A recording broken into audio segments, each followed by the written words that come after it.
Hello everyone, India के largest learning platform Unacademy पर आप सभी लोगों का बहुत बहुत स्वागत है। आज का हमारा टॉपिक है ऑफिशियल सेक्रेट्स एक्ट।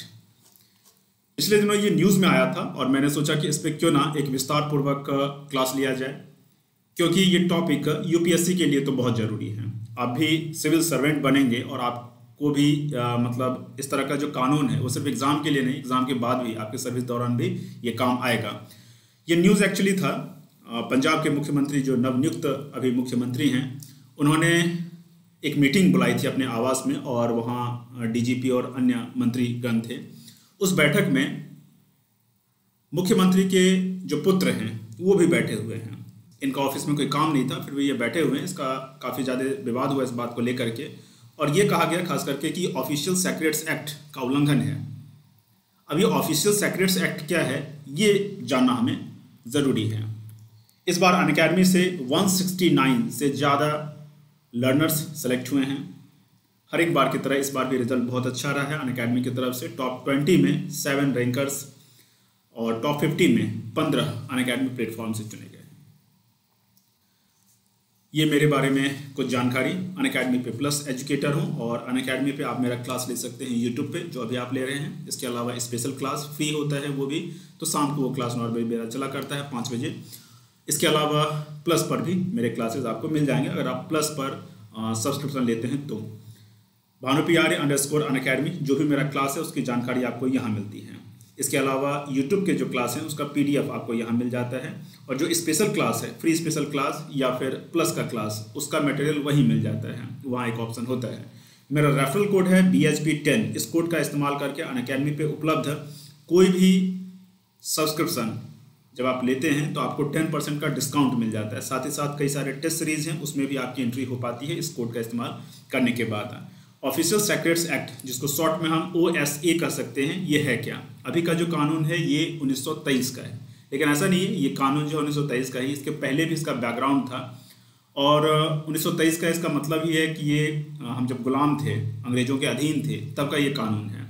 इससे पहले का भी इसका बैकग्राउंड है। पर्पस क्या था इस कानून का, और ये आज़ादी के पहले था, आज़ादी के बाद इसको कंटिन्यू किया गया। अभी क्यों कंटिन्यू किया गया? एक तरफ जो सबसे बड़ा सवाल उठता है कि एक तरफ हम RTI की बात करते हैं, राइट टू इन्फॉर्मेशन की बात करते हैं कि जानकारी सभी नागरिकों को होना ये उसका अधिकार है, RTI कानून। लेकिन दूसरी तरफ ऑफिशियल सेक्रेट्स एक्ट जैसे कानून को भी हम रखते हैं।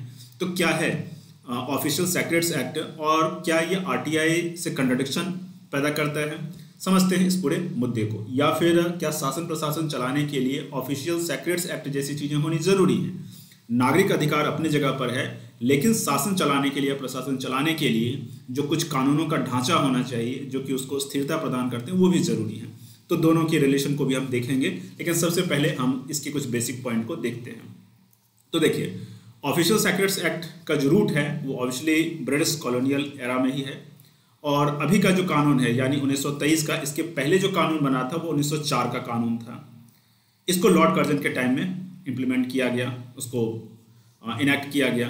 One of the main purpose of the act was, उस समय इस एक्ट का जो मेन पर्पस था वो जो नेशनलिस्ट पत्रकारिता विशेष रूप से थी, नेशनलिस्ट जो प्रकाशन थे उनको दबाना था, और दबाने के लिए बहुत सारे प्रावधान थे। कमोबेश वो सभी प्रावधान अभी भी हैं, इसीलिए इस पर सवाल भी कई बार उठ जाता है। इस एक्ट का दायरा क्या है? तो देखिए, इस एक्ट का जो मेनली दायरा है वो ये किन किन चीज़ों को कवर करता है। तो जासूसी जैसी चीज़ों को, अगर सरकारी कोई चीज़ है, डॉक्यूमेंट या कोई चीज़ ऐसी है, चीज़ें उसका कोई जासूसी कर रहा है, तो इस कानून के अंतर्गत उसको सजा दिलाया जा सकता है, विच डील्स विद। और ये जासूसी वाली जो बात है, स्पाइंग वाली बात जो है, ये इस कानून के सेक्शन 3 के अंतर्गत है, उसको एड्रेस किया गया है। And the disclosure of other secret information, या फिर कुछ अन्य जो गवर्नमेंट का सेक्रेट इन्फॉर्मेशन है उसको डिस्क्लोज कर दिया जाता है, ठीक ना, पब्लिक कर दिया जाता है, वो सेक्शन 5 के अंतर्गत। मतलब इस तरह का जो अपराध है, जो सरकार का कुछ सेक्रेट इन्फॉर्मेशन है उसको अगर लीक कर दिया जाता है तो सेक्शन 5 के तहत उसमें अपराध का प्रावधान किया जाएगा, सजा का प्रावधान किया जाएगा। उसी तरह से सेक्शन 3 जो है वो जासूसी के मामले में सेक्शन 3 इस बात को देखता है। The secret information can be any official code. अब ये सेक्रेट इन्फॉर्मेशन एग्जैक्टली क्या है, इसका एग्जैक्टली कोई डेफिनेशन नहीं है। ये सरकार तय करती है कि कौन सा इन्फॉर्मेशन गवर्नमेंट का जो है सेक्रेट इन्फॉर्मेशन है, टॉप सेक्रेट इन्फॉर्मेशन है, ये गवर्नमेंट तय करती है। लेकिन फिर भी एक लमसम समझें तो ये ऑफिशियल कोड हो सकता है, पासवर्ड हो सकता है, स्केच हो सकता है, प्लान हो सकता है, मॉडल हो सकता है, आर्टिकल हो सकता है, नोट हो सकता है, डॉक्यूमेंट या फिर इंफॉर्मेशन हो सकता है। The law applicable to government servant, ये जो सरकारी नौकरी करने वाले लोग हैं उन पे लागू होता है, साथ ही साथ सामान्य जनता पे भी लागू होता है, जनसामान्य पे भी लागू होता है, नागरिकों पे भी लागू होता है। इफ गिल्टी, अगर कोई व्यक्ति इस कानून के तहत, ऑफिशियल सेक्रेट्स एक्ट के तहत अगर गिल्टी पाया जाता है, दोषी पाया जाता है, तो उसको 14 साल तक की सजा हो सकती है, फाइन हो सकता है, या फिर दोनों हो सकता है।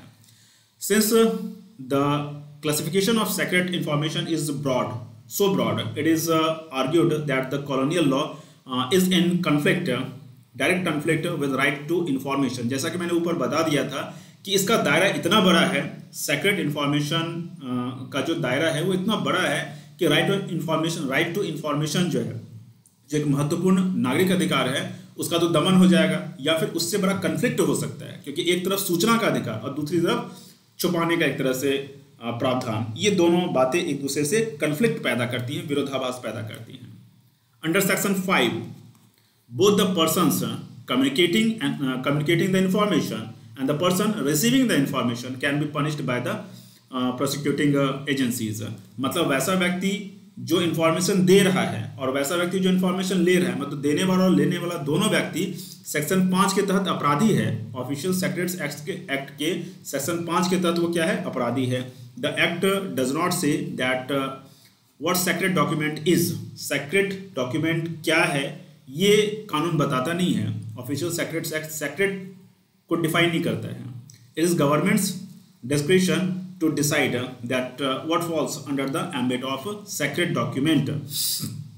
तो सेक्रेट डॉक्यूमेंट के अंतर्गत क्या क्या चीजें आती हैं ये गवर्नमेंट पे पूरी तरह से निर्भर करता है। तो गवर्नमेंट पे आज कुछ निर्भर किया, कल कुछ और निर्भर कर गया, तो इस तरह से इस कानून का मिसयूज भी किया जा सकता है। अब क्या इस कानून को कभी चेंज किया गया है? ये बहुत पहले का कानून है, 1923 का कानून है। क्या अभी तक इसमें कुछ चेंजेस वगैरह आए हैं? नहीं आए हैं। हाँ, लेकिन इसमें चेंजेस की बात की जाती है। चेंजेस की बात कब की गई है? तो SARC यानी सेकेंड एडमिनिस्ट्रेटिव रिफॉर्म कमीशन का रिपोर्ट 2006 का जो था, उसमें ऐसा कहा गया था कि इसके कुछ प्रमुख प्रावधानों को नेशनल सिक्योरिटी एक्ट के अंतर्गत एडजस्ट कर दिया जाए, और क्योंकि ये राइट टू इन्फॉर्मेशन एक्ट जो है उससे इसका मतलब विवाद हो जाता है, उससे कंट्रडिक्शन यहाँ दिख रहा है, इस कारण से इसको संशोधित किए जाने की जरूरत है, या इसके प्रमुख प्रावधानों को हम लोग जो है नेशनल सिक्योरिटी एक्ट में डाल दें।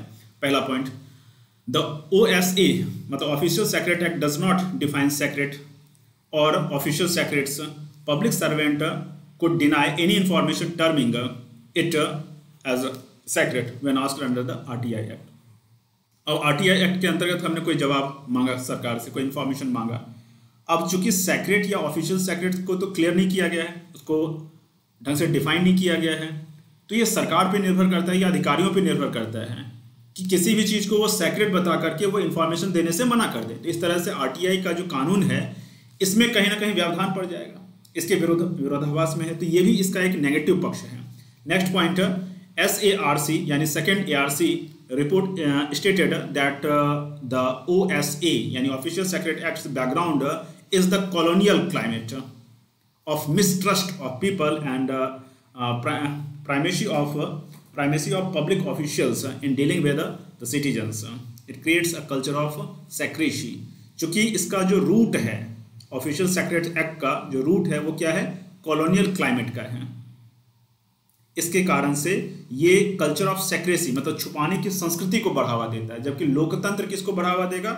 लोकतंत्र RTI जैसे चीज़ों को बढ़ावा देगा। ठीक है। This tendency was challenged when right to information act came into existence. तो ये जो कल्चर ऑफ सेक्रेसी है इसको चैलेंज करता है राइट टू इन्फॉर्मेशन एक्ट। अब 2008 में ये जो सेकेंड ARC था इस पर बातचीत की गई, ग्रुप ऑफ मिनिस्टर्स ने इसको लेकर के बातचीत किया, इस पर विचार विमर्श किया, लेकिन इसके प्रमुख प्रावधानों को कहीं भी जो भी मतलब सेकेंड ARC के द्वारा कहा गया था इस कानून को लेकर के उसको लागू नहीं किया जा सका, उसको रिपील नहीं किया गया। ठीक है, इस तरह की बातें हुई। तो कुल मिला के ऑफिशियल सेक्रेट्स एक्ट 1923, इस बात को आप समझ गए होंगे कि ये है क्या। इसके प्रमुख प्रावधान क्या हैं और राइट टू इंफॉर्मेशन एक्ट से किस तरह से ये भिन्नता रखता है। अब जो हमारा न्यूज़ था जिसके आधार पर हम लोग आगे बढ़े थे, उसमें अगर हम बात करें तो यहाँ ऑफिशियल मीटिंग हो रही है और सरकार के दायरे से बाहर कोई व्यक्ति वो अगर ऑफिशियल मीटिंग में प्रवेश करता है तो इन्होंने तो पद और गोपनीयता की शपथ ले रखी है, सब लोगों ने, इसने तो शपथ लेने रखी है। तो जो सरकार का सेक्रेट्स है, सरकार की जो कुछ गुप्त बातें हैं, वो ऐसे बाहरी व्यक्ति को पता चल सकता है, जो कि इस कानून का क्या है, उल्लंघन है। मैं उम्मीद करता हूं कि इस टॉपिक को आप भली भांति समझ पाए होंगे। अब अनअकैडमी के बारे में कुछ पॉइंट को आपके सामने रखूंगा और हमारा क्लास खत्म होगा। अगर आपको कोई डाउट हो तो आप पूछ भी सकते हैं कमेंट करके, अगले क्लास में उसका जवाब प्रॉपरली दिया जाएगा। अनअकैडमी में जब आप आते हैं तो अनअकैडमी आपको कई तरीके से एजुकेट करती हैं। एक तो यूट्यूब के माध्यम से, जहाँ आप अभी हैं, यहाँ फ्री आपको क्लास मिलता है, इसके अलावा स्पेशल क्लास, लेकिन इसके अलावा एक प्लस कोर्स और आइकनिक कोर्स भी अनअकैडमी का है। प्लस कोर्स के अंतर्गत आप यूपीएससी की पूरी तैयारी सिस्टमैटिक तरीके से कर सकते हैं। इसमें आपको live classes, weekly test, unlimited access, structured courses यहाँ मिल जाते हैं। अब 1 और 2 साल का कोर्स बहुत ही अच्छे तरीके से डिज़ाइन और यहाँ प्रस्तुत किया गया है, उसको लॉन्च किया गया है, हम उसको आगे अभी देखेंगे। उसी तरह से आइकनिक कोर्स जो है उसमें प्लस वाले बेनिफिट तो मिलते ही हैं, कुछ एक्स्ट्रा बेनिफिट इस तरह की चीज़ें मिल जाती हैं जो कि तैयारी में नो डाउट बहुत ज़्यादा हेल्पफुल होती हैं। दोनों का फीस स्ट्रक्चर में अंतर है, तो जो कई बार जो है वो फिनेंशियल कई बार प्रॉब्लम की बात होती है, कई बार ये होता है कि हम कर लेंगे खुद से ही बहुत कुछ, ठीक है।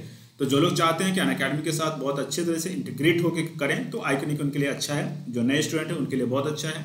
लेकिन जो चाहते हैं कि नहीं हमारा कोर्स प्रॉपरली बस कवर हो, बाकी सब चीज़ें हम खुद से कर सकते हैं, उनके लिए प्लस अच्छा है। लेकिन आपको ये फीस नहीं देना है, आपको ये देना है 10% डिस्काउंट के बाद। इंडिया के टॉप एजुकेटर्स आपको अनअकैडमी प्लेटफॉर्म पर मिलेंगे। 150 से ज़्यादा, 160 से ज़्यादा अनअकैडमी पर यूपीएससी सीएससी कैटेगरी के तहत टीचर हैं। इन सभी का क्लास, लाइव क्लासेस, जो प्लस क्लासेस है वो सब आप ले सकते हैं प्लस सब्सक्रिप्शन के बाद। 6 तारीख से ही एक बैच अभी स्टार्ट हुआ है, 1 साल का और 2 साल का। 1 साल का बैच पूरी तरह से सिस्टमैटिक तरीके से होगा। आपको पीटी के पहले ही पीटी और मेंस का पूरा तैयारी, फिर पीटी के 1-2 महीने पहले पीटी का रिवीजन, देन पीटी, देन फिर मेंस के लिए स्पेशल बैचेस। 1 साल के बैच को यहाँ देखेंगे, मतलब पीटी प्लस मेंस से ये स्टार्ट होगा। 2 साल का जो बैच है जो अभी स्टार्ट हुआ है, इसमें एनसीईआरटी से चीज़ें स्टार्ट होती हैं, एनसीईआरटी से कवर करते हुए पूरी तैयारी करवाई जाती है। 18 तारीख से आंसर राइटिंग और क्वालिटी इन्हांसमेंट जो मेंस देने वाले स्टूडेंट हैं उनके लिए। इसी तरह से वीकली करंट अफेयर्स भी आपको जो है मिल जाएगा, जो भी टॉप के मटेरियल है जहाँ से यूपीएससी क्वेश्चन बनाती है वो सब आपको यहाँ कवर किया जाएगा हर एक वीक, मतलब वीकली करंट अफेयर्स हैं, ठीक है। तो इसमें आप पार्टिसिपेट कर सकते हैं। ऑप्शनल का सब्सक्रिप्शन भी उपलब्ध है। 19 टॉप 19 ऑप्शनल यहाँ उपलब्ध है और टॉप फैकल्टीज़ के द्वारा, सबसे बड़ी बात है। और इसका फीस स्ट्रक्चर भी बहुत ही कम ही है। जैसे 1 साल का देखा जाए तो मात्र जो है 2063 रुपये पर मंथ, तो ज़्यादा नहीं कहा जाएगा। लेकिन 1 साल के दौरान आपको जितना पढ़ना है, जितना रिवीजन करना है, एक ही ऑप्शनल को कई टीचर से आप पढ़ सकते हैं या डाउट आप क्लियर कर सकते हैं। स्पेशल क्लास मेरा कंटेम्प्रेरी वर्ल्ड पॉलिटिक्स पे चल रहा है, तो इस क्लास को आप जरूर ज्वाइन करें। शाम को नॉर्मली 5 से 6 जब भी क्लास होता है तो नॉर्मली ये टाइम चुना जाता है 5 से 6 PM। आप मेरे प्रोफाइल नेम भानु कुमार पे जाएंगे और वहाँ मुझे फॉलो करना स्टार्ट करेंगे। जो भी क्लासेस मेरे अभी लगाए जाएंगे या फिर पुराने क्लासेस हैं वो सब आपको मिल जाएंगे। स्पेशल क्लास के बहुत सारे फीचर हैं, आप यहाँ देख सकते हैं। आप स्पेशल क्लास में जब आप आएंगे तो आपको खुद पता चल जाएगा, पूरी तरह से फ्री है आपके लिए। मिलते हैं फिर अगले क्लास में। Let's crack it.